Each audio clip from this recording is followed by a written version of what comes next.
In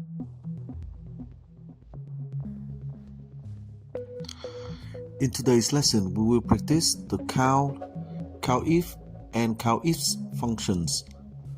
Our data table will be about training program of a company, including employee ID column, employee name, department, training status, training score, and years of experience. The task number 1 is to count how many employees receive a score in the training.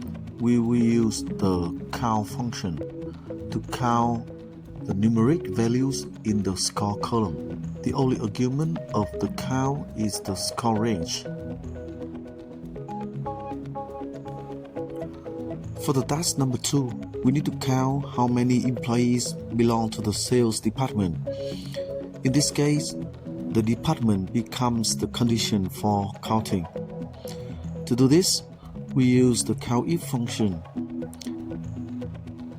The first argument is the range we want to count, and the second argument is the condition.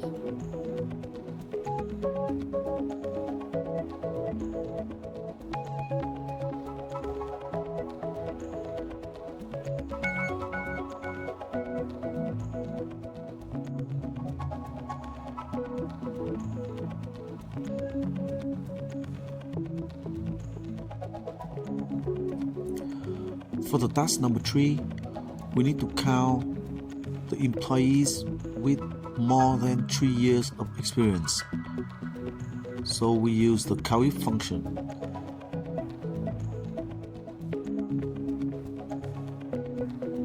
First, the criteria range is the years of experience column, and its criteria is more than 3. So our result will be 4 employees. Cross-check, we manually count, so we see the employee with 4, 5, 6, and 8 years of experience. So now I will change the condition to more than and equal to 3. The result becomes 5, because one employee with 3 years of experience is now included.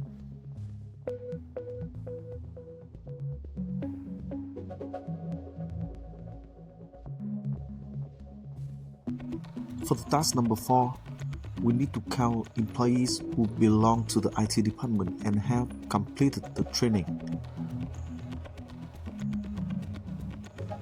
This requires 2 conditions, so we use the COUNTIFs with the S functions.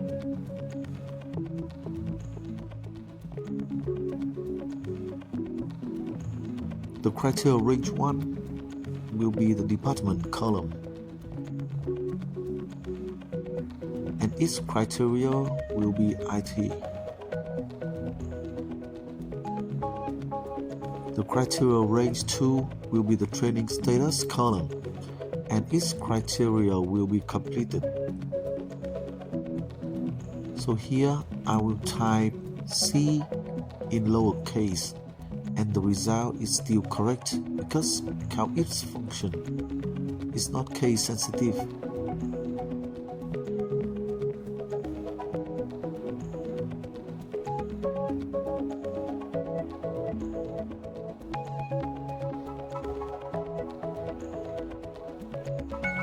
To verify, I will change one employee's department from sales to IT, and you can see the result increased by 1.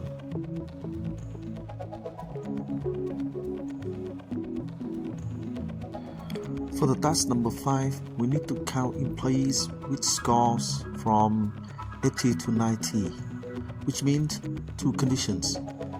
So we use the COUNTIFs function.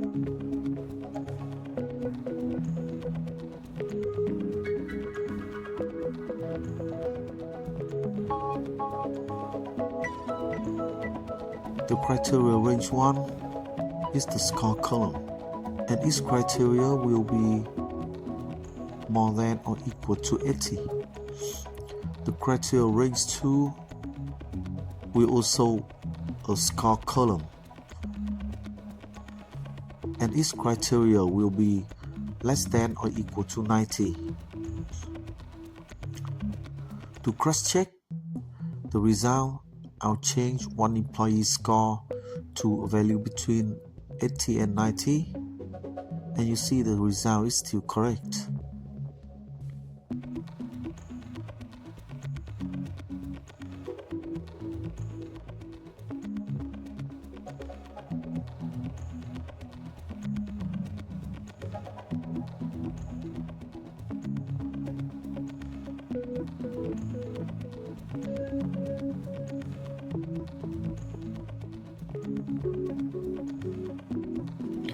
For the task number 6, we count based on the condition stored in a cell.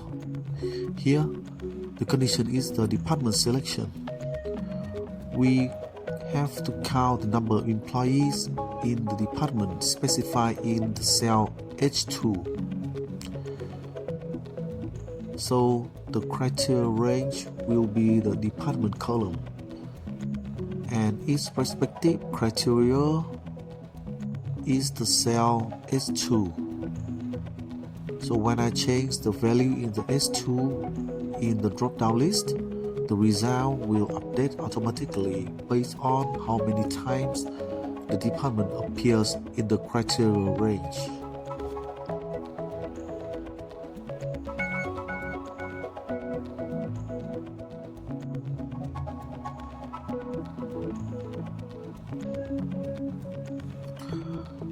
For the task number 7, we continue with a dynamic condition. We enter a score in the cell H6 and count employees with the scores greater than or equal to that value.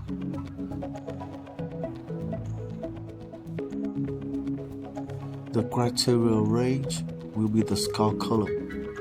Each criteria is a combination of more than or equal to and the cell H6. To follow the correct syntax, the symbol more than or equal to operator must be in the double quotes and join with the cell H6 using the ampersand. For similar cases, you need to remember the syntax to write the formula correctly. After changing the input values, we can see that the formula returns accurate results.